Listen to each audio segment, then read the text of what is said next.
बिस्मिल्लाहिर्रहमानिर्रहीम। अस्सलाम वालेकुम नाज़रीन, कैसे हैं आप? अल्हम्दुलिल्लाह हम बिल्कुल ठीक हैं। तो आज हम लगे हैं छल्ली भूनने के लिए। तो हम बाज़ार गए तो मोहम्मद तैयब कह रहे हैं मैंने छल्ली लेनी है।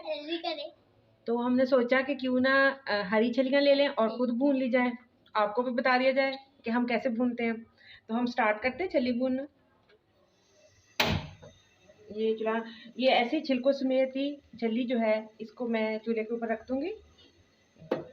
इससे ये होगा कि ये जो छिलका है ना इसमें नमी होगी और वो नमी जो होगी आहिस्ता आहिस्ता भाप बन के इसके दानों के अंदर जज्ब होगी और इसके दाने मीठे भी हो जाएंगे और सॉफ्ट भी हो जाएंगे। अगर हम पहले ही इसको छिलका उतार के रखेंगे तो जल्दी से वो आग के ऊपर जल तो जाएंगे दाने, लेकिन वो इतने टेस्टी नहीं बनेगी। अभी हम इसका छिलका जलाएंगे। छिलका जलाने के बाद फिर हम इसको अंदर से भूनेंगे।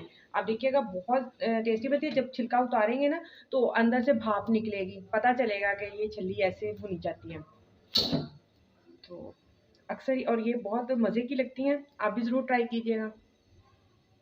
फायर हो गई। ये वाली फायर जो है ये छल्ली भुनी की है। अच्छा ये देखिए नाज़रीन, ऐसे ये इसका छिलका जली जा रहा है तो अंदर से ये स्टीम में पक रही है। ऐसे ही आपने छिलका जलाना है इसका। ये नाज़रीन अब तकरीबन इसका छिलका जल चुका है। अब हम इसको उतार लेंगे और इसका छिलका रिमूव करने के बाद फिर इसको दोबारा से जो है ना हल्की आंच करके तो फिर भूनते हैं। अब दूसरी छल्ली रख देते हैं, उतनी देर में ये हो जाएगी। अब ये इसका ऐसे छिलका रिमूव करेंगे। ये आपको अंदर से भाप निकलती हुई ये नज़र आ रही है। तो ये इससे ना अगर थोड़ी हार्ड भी है ना छल्ली तो वो सॉफ्ट हो जाएगी और मीठी हो जाएगी यकीनन, क्योंकि इससे जो है ना इसका टेस्ट जो है ना सारा छिलकों का वो छल्ली के अंदर चला गया। अभी ये गर्म है, अभी मैं इसको करती हूँ। अब ये ऐसे छिलका मैंने रिमूव कर लिया और ये करके ऐसे रख लिया ताकि इसको पकड़ने में ईजी रहे, क्योंकि अगर ये छिलका उतार दिया जैसे तोड़ लिया तो फिर छल्ली को पकड़ना मुश्किल हो जाएगा।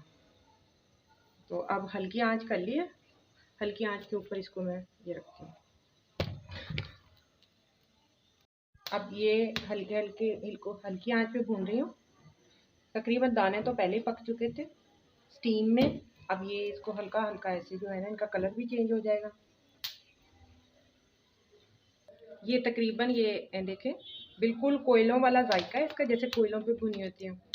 बहुत टेस्टी बनती है। तकरीबन भुनी जा चुकी है।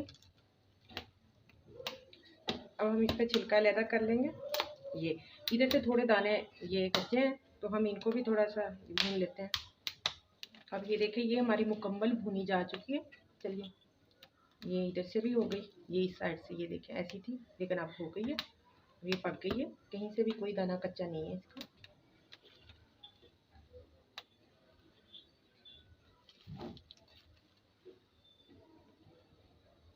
ये ऐसे ही सारी छलियों का छिलका रिमूव कर लेंगे और ये इधर से थोड़ा थोड़ा रह गया इनको भी कर लेंगे। ये देखें माशाल्लाह माशाल्लाह बहुत प्यारी हमारी 10 मिनट में कोयलों पे बनी है ये छल्ली का जायके में छल्ली जो है बिल्कुल कोयलों के बगैर वो तैयार है। तो आप लोग भी इसको ट्राई कीजिएगा।